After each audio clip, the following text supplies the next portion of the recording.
मेष राशि हुनेहरूको 2082 साल कस्तो रहला त? नमस्कार, म ज्योतिषाचार्य तथा वास्तुविद माधव शर्मा तपाईहरुको लागि आज मेष राशिको राशिफल 2082 सालको लिएर उपस्थित भइसकेकी छु। सुन्नुहोस् है त। मेष राशि हुनुभएका व्यक्तिहरूको सामान्य जीवन र मानसिकताको बारेमा म भन्दैछु। 2082 साल मेष राशि हुनुभएका व्यक्तिहरूको लागि नयाँ सम्भावनाहरूको वर्ष हो। पुराना बाधा अवरोधहरू हट्दै जानेछन्। आत्मविश्वास बलियो बन्नेछ, तर अत्याधिक हतारो गर्ने बानीले चाहिँ अलिकति बिग्रिन सक्छ है। तर पनि क्रोधहरूले अलिकति समस्याहरू ल्याउन सक्छ। संयमता अपनाएर बुद्धिमानी तरिकाले अगाडि बढ्नुभयो भने यहाँको लागि 2082 साल विशेष शुभ रहनेछ। शिक्षा र अध्ययनको क्षेत्र विद्यार्थी वर्गहरूको लागि मिश्रित परिणामहरू रहन सक्छन्। पढाइमा मन लाग्नेछ, तर ध्यान केन्द्रित गर्न अलिक कठिन रहन सक्छ। प्रतियोगी परीक्षा वा अध्ययनको लागि विदेश जान चाहने इच्छा गर्नुभएका व्यक्तिहरूको लागि भने यो समय राम्रो रहेको छ, तर अलिकति हार्डवर्किङ गर्नुपर्ने समय भने अनिवार्य रहेको छ। व्यवसाय र रोजगार कस्तो रहन्छ त मेष राशि हुनुभएका व्यक्तिहरूलाई?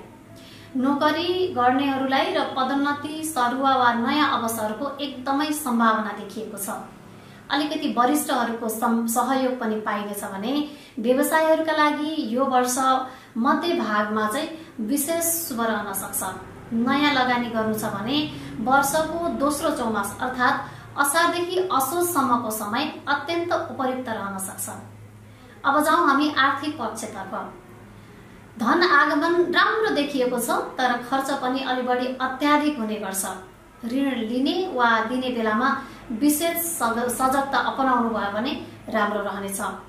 स्वास्थ्यतर्फ जाउँ। स्वास्थ्यको दृष्टिकोणले वर्षको पहिलो र अन्तिम चौमास अर्थात् वैशाख र असार अनि माघ र चैत्र केही कमजोर रहन सक्छ।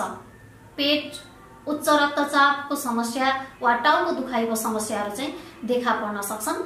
यसलाई कन्ट्रोल गर्नको लागि यो ध्यान र सन्तुलित भोजनमा ध्यान दिनुभयो भने तपाईको लागि विशेष शुभ रहनेछ। प्रेम र पारिवारिक जीवनको रूपमा हेर्दाखेरि प्रेम सम्बन्धमा सुमधुरता छाउनेछ। विगतमा जुन गलतीहरू भेटिएका थिए ती चीजहरू सबै मेटिएर फेरि नयाँ सम्बन्धहरू प्रगाढ हुने सम्भावना छ। वैवाहिक जीवनमा सन्तुलनको खाँचो पर्न सक्छ, तर वाद विवाद नगरेर संवाद मार्फत चाहिँ तपाईहरुले आफ्नो समस्याको समाधान चाहिँ गर्न सक्नुहुन्छ। सन्तानसँगको सम्बन्ध एकदमै राम्रो रहनेछ भने नयाँ सदस्यको आगमनको सम्भावना पनि रहेको छ।